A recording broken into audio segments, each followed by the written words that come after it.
Now, it seems clear now that abortion will be a central and possibly the defining issue in the US midterms this autumn if the Supreme Court publishes a judgment in line with the one that's just been leaked, showing the case giving women in America abortion rights will be overturned. Are those questions completely settled here?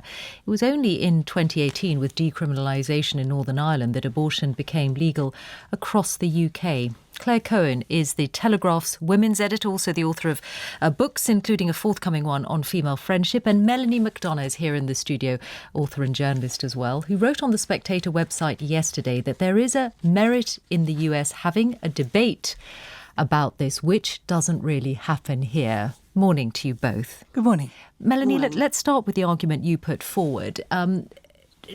What is the debate that you want us to have here? I want us actually to acknowledge what's involved in an abortion. We talk about it in terms of various euphemisms like a healthcare procedure. And what we actually are talking about is the killing of a fetus. And a fetus is, of course, a human being in various stages of development.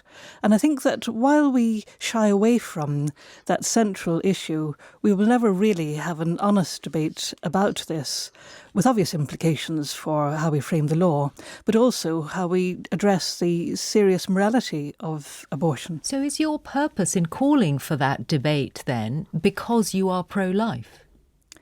Well, I'm simply aware that the fetus is a human being, and it's not a religious stance. It's something that's accessible to anybody who can simply look at the gestational curve of the fetus, which is one of a continuum from conception right through to birth. There are various sort of staging posts along the way.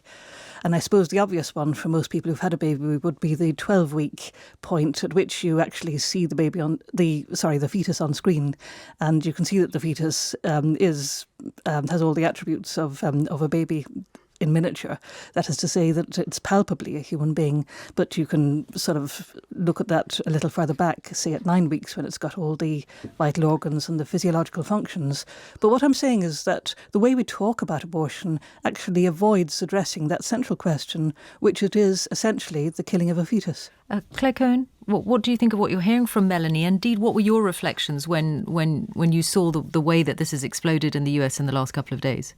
Oh, well, I mean, when I woke up this morning and saw that Oklahoma has already instated a ban after 6 weeks, it was, as I suspect it was for many women, it felt like a punch in the stomach. What I would say in response to Melanie is that what we are also not discussing when it comes to what's involved is what's involved for the woman. That, for me, is the big piece of the puzzle here that is being ignored. How anybody can call themselves pro-life and be prepared to force a woman to carry an unwanted pregnancy is staggering to me in 2022. That's not pro-life, it is anti-abortion. It's anti-women having bodily autonomy. It's pro-control is essentially what it is. And really, if we're talking about debate, the debate to me that we should be having is how in 2022 a supposedly free Western country can roll back women's rights that have been enshrined in its law for half a century, and how a supposed first world nation can consider turning women into second-class citizens and backing what is essentially state-sanctioned pregnancy. So, can I just be clear? It is for you, as far as there is a debate, and I mean really, let's root it in this country now, is it for you purely a debate that should be about the rights of women rather than the rights of the unborn baby? Yes, it is. It is. That is exactly where I stand, because it is the woman's life that we are talking about here. It is not a decision any woman takes lightly to end a pregnancy. Before the pandemic, I visited the last abortion clinic in the state of Missouri, and there was a book there that women who had gone through the procedure had written their feelings afterwards. And those messages were heartrending, and they'd gone through abortions for any number of reasons, partners with addictions, financial woes, health woes. But what was the common thread tying them all together was that this had not been an easy decision. And I think that gets overlooked. Whereas for you, sorry, I just want to come back to Melanie. For you, Melanie, it's a balance. Is it between the rights of the fetus and the rights of the woman? And yet it would be, if you did restrict abortion rights further in this country, it would be that woman who would become an unwilling mother to that baby. Yes, I take on board everything that Claire says, and of course it's a heartrending decision, and few, if any, people would take it lightly.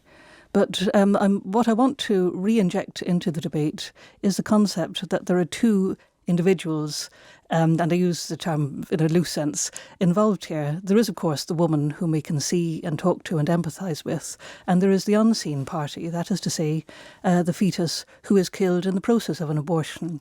And I simply want to reinstate that fetus into the debate in Britain, because at the moment the fetus just doesn't feature. And euphemisms like healthcare procedure in terms of an abortion doesn't actually take on board what the procedure entails. And yes, certainly I'd like to re-examine aspects of the law. I think it's very problematic that abortion takes place up to 24 weeks, which is the notional viability limit. Whereas when you look at it... Approved by two doctors. Yeah, exactly. Approved by two doctors, except in Northern Ireland. And I think that when we see the palpable humanity of the fetus at 12 weeks, the notion that you can have a surgical abortion subsequent to that, and there are a lot of them, 10,000, more than 10,000, up to 20 weeks, and over 2,000 after that, and as hundreds after 236, in fact, after 24 weeks, which to my mind is simple homicide. There is no other way of after 24 weeks, there are very strict conditions. The woman's life have to be in danger. There's a severe fetal abnormality, or the woman's at risk of grave physical and mental injury. I just want to turn to Claire Cohen for a final thought. Do you the last change to the law, which actually restricted it, this is for Great Britain, was in 1990. Do you think this issue could yet become a big one here? What is your reading of the broader climate? I don't think so. There was a YouGov study relatively recently that showed only 9% of people think that access to abortion in this country is too easy.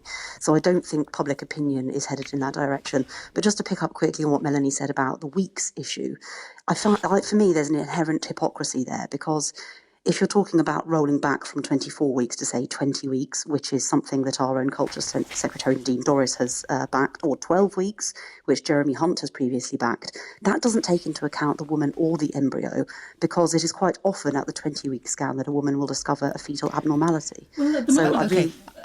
At the moment, there's a discrepancy between what we allow for disabled fetuses and what we allow for able-bodied fetuses, which is plainly contrary to everything we think of in terms of modern-day attitudes to disability. We will have to leave it there. Melanie McDonagh and Claire Cohen, thank you both.